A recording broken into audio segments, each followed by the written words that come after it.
just woke up in the morning and walked downstairs for breakfast. As he reached out for a glass cup, he accidentally knocked it over the counter and it shattered into countless fragments of glass. Now you have to clean this mess up. But why can't the glass unbreak itself? Numerous laws in physics had no problems with doing anything backwards. If the glass fell and shattered, then why can't the glass fragments just reverse their velocities and form back together?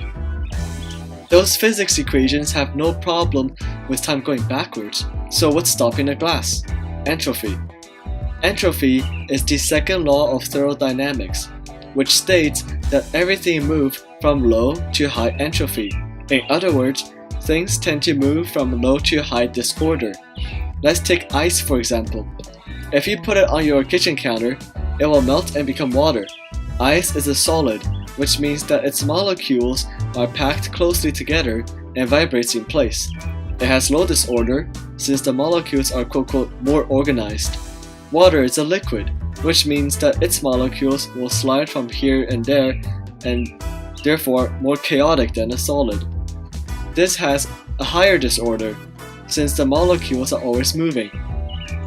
This explains why if you pour milk into coffee, they will start mixing to achieve high entropy and become more mixed and disordered.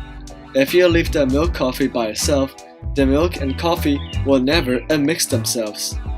This leads to an important concept. Time never flows backwards. Time is also heading towards a higher entropy, which is the future. Time will never flow backwards because things cannot move from high disorder to low disorder. This concept has stuck with us since the birth of the universe. The universe started with the lowly disordered Big Bang, and as we experience time now, the universe is heading towards a state of higher entropy. This is why our universe is expanding, bigger and bigger, creating more entropy and disorder.